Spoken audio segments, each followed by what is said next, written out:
खुलुमबाय गोजोन फुंबिलिनि बयनिसिमबो आंनि बे मुलुगनां बड' निउस चेनेलाव गासैखौबो बरायहरनाय जाबाय। आसा खालामो नोंथांमोनहा गासैबो मोजाङै दं। बे समाव आं नोंथांमोननि सिगाङाव फुंबिलिनि मोननैसो खौरां लाना फैलायबाय। अन्नानै भिडिअखौ स्किप खालामाजासे जोबजासिम नायलांदो। दिनैनि फुंबिलिनि मोननैसो खौरांफोरा जाबाय। गिबि रादाबाव दं। मैयानिफ्राय 2000 रांनि नट बिलाइखौ जमा खालामनाया जागायबाय।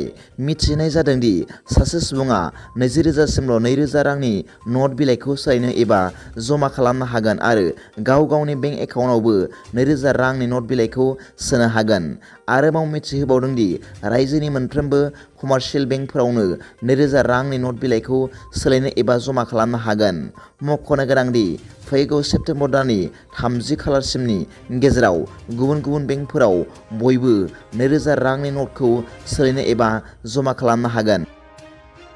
नैथि रादाबाव दं। नंखाय सना हमनो मोन्दों। लखिमपुर जिल्लानि गोदानै थिसनजानाय एसपि आनन्द मिश्राया लखिमपुराव गिबि खेबनि अपारेसन खालामनायावनो 3 नंखाय सनानि फालांगिरिफोरखौ हमनो हादों होनना मिथिनो मोन्दों। मख'नो गोनांदि लखिमपुरनि गोदान एसपि आनन्द मिश्राया बिबान आजावखांनायनि माखासे घन्टा उनावनो नंखाय रां बिलाइ आरो नंखाय सनानि फालांगि खालामग्राफोरनि हेंथायै गिबि अपारेसनखौ जागायो आरो मैया मंगलबार 23 मेआव नंखाय सनानि फालांगिजों सोमोन्दो थानाय 3 दायनिगिरिखौ हमनो हादों होनना मिथिनो मोननाय जादों। थामथि रादाबाव दं। जोनोमनि राबानि बिमा सुमित्रा राबाया हरखाब गोब्राबै लोमजादों आरो हायात देहा फाहामसालियाव थिसननो गोनां जादों होनना मिथिनो मोननाय जादों। खौरां मोननाय बादिब्ला फिसाजो जोनोमनि राबानि गारिनि जाब्रबथायाव थैनाय बाथ्राखौ गोरलैयै नाजावना लानो हायाखै आरो बिनिखायनो मेंनाय बानायखौ नेवसिनानैब्लाबो फिसाजोनि थार बिजिरनाय नागिरबायनायावनो बिथाङा हरखाब लोमजादों होनना मिथिनो मोननाय जादों।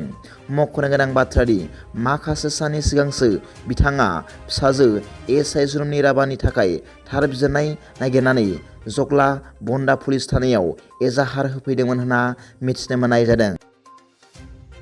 ब्रैथि रादाबाव दं।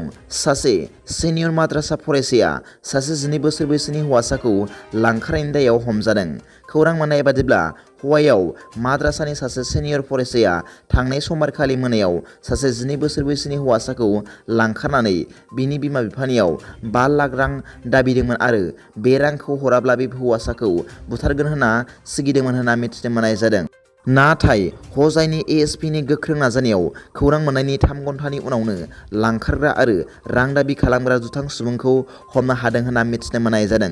हमजानाय सुबुंनि मुंखौ मुस्ताफिजुर रेहमान होनना मिथिनो मोननाय जादों। लांखारजानाय सुबुंखौ गपाल नगराव थैहाबना थानाय अबस्थायाव रैखा खालामनो मोन्दों होनना मिथिनो मोननाय जादों। उनाव मोजां जाफिननायनि उनाव हौवासाखौ बिमा बिफानो गथायना होदों होनना मिथिनो मोन्दों। बाथि रादाबाव दं। थांनाय समबारखालि मिज'रामाव गोबां अनजिमानि ड्राग्स हमनो मोन्दों।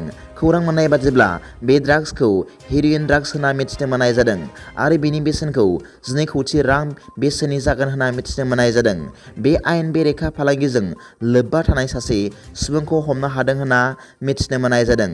बे हेर'इन ड्राग्सफोरखौ गंसे ट्राकआव आरो 12 था साफोन बिखबआव सोनानै लाबोदोंमोन आरो बे ट्राक ड्राइभारखौ हेफाजाब होग्रा सासे 16 बोसोर बैसोनि हौवासाखौ पुलिस हानजाया हमदों होनना मिथिनो मोननाय जादों आरो बे हौवासाया आसामनि हाइलाकान्दि जिल्लानि होनना मिथिनो मोननाय जादों। दिनैनि फुंबिलिनि मोननैसो खौरांफोरा दा बेखिनिल'मोन। भिडिअखौ मोजां मोनदोंब्ला आंनि बे मुलुगनां बड' निउस चेनेलखौ अन्नानै साबस्क्राइब खालाम आरो बेल आइकनखौ थुनानै ला जाहाथे आं गोदान निउस आपडेट लानानै फैब्ला नोंथांनियाव सिगांग्रो नटिफिकेसन सौहैयो। दा बेलासिनि रादाबाव नोंथांमोनखौ आंनि बे चेनेलाव गासैखौबो बरायहरनाय जाबाय। गोजोन्थों। एसेनोसै। जै बर' हारिनि जै।